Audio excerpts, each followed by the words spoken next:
Hi hello வணக்கம், நான் உங்கள் Sheryl. Welcome to Sheryl's kitchen. இன்றைக்கி நம்மளோட டிஷ் ரொம்ப ஈஸியான, அதே நேரத்தில் ரொம்ப சுவையான ஒரு தக்காளி தொக்கு தான் செய்ய போகிறோம். இதை எப்படி செய்யலான்னு பார்க்கலாம் வாங்க. இதுக்கு தேவையான பொருட்கள்: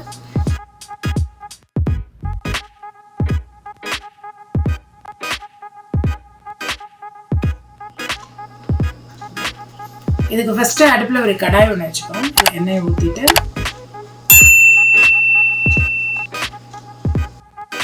ஒரு 1/2 ஸ்பூன் கடுகு அதில் போடுவோம். கூட 1/2 ஸ்பூன் உளுத்தம் பருப்பும் சேர்த்துக்குவோம்.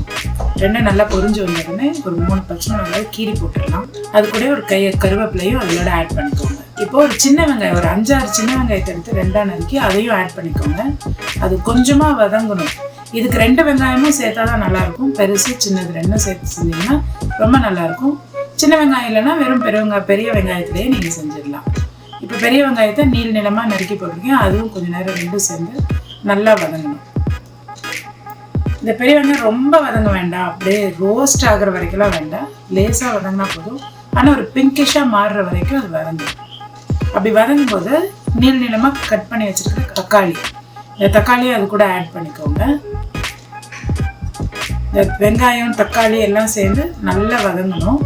இது ஒரு 2 நிமிஷம் அப்படியே விட்டு வதங்க விடுங்க. நல்லா தக்காளி வதங்குறதுக்காக நம்ம ஒரு 1/4 ஸ்பூன் உப்பு சேர்த்துக்கிறோம். அந்த உப்பை நல்லா எல்லா தக்காளியோட ஆட் பண்ணிட்டு ஒரு 2 நிமிஷம் மூடி வச்சிடலாம். தக்காளி ஒரு 2 நிமிஷம் நல்லா அந்த ஸ்டீம்லேயே வதங்கும் போது நல்லா வெந்துடும். இப்போ இந்த மாதிரி நல்லா வந்திருக்கும் பாருங்க. இப்போ இந்த நேரத்தில் ஒரு ஸ்பூன் மிளகாத்தூள், உங்களுக்கு காரத்துக்கு ஏற்ற அளவுக்கு மிளகாத்தூள் சேர்த்துக்கோங்க. இது தனி மிளகாத்தூள் தான்.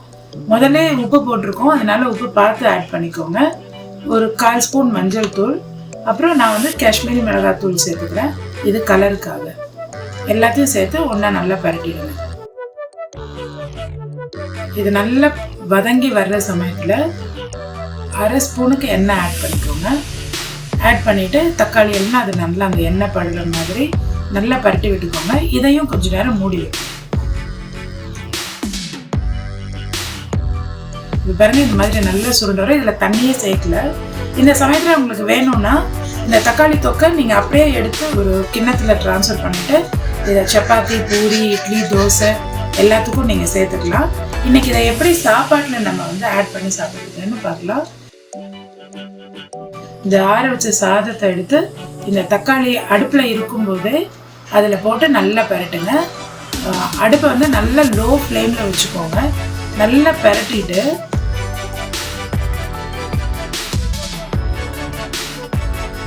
அது மேலே கொத்தமல்லி இலையை நல்லா நறுக்கி கழுவி வச்சிருக்கிற கொத்தமல்லியை ஆட் பண்ணிக்கோங்க.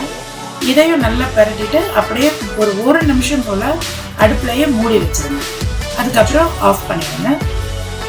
எடுத்து சர்வ் பண்ணுங்கள். இதுக்கு நம்ம ஏற்கனவே நம்மளோட வீடியோவில் வாழைக்காய் வறுவல் அப்லோட் பண்ணியிருக்கேன். இந்த வாழைக்காயோட வீடியோவை நான் ஐகார்டில் ஆட் பண்ணியிருக்கேன், நீங்கள் பார்த்து செக் பண்ணுங்கள். அதுவும் இதுவும் சரியான காம்பினேஷனாக இருக்கும். தார் மரம் ஒரு தக்காளி சாதம் சாப்பிடுங்க, செஞ்சு சாப்பிடுங்க. எப்படி இருக்குன்னு கமெண்ட் செக்ஷனில் போஸ்ட் பண்ணுங்கள்.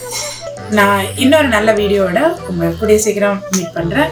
Until then, this is Sheryl saying, "Bye, see you."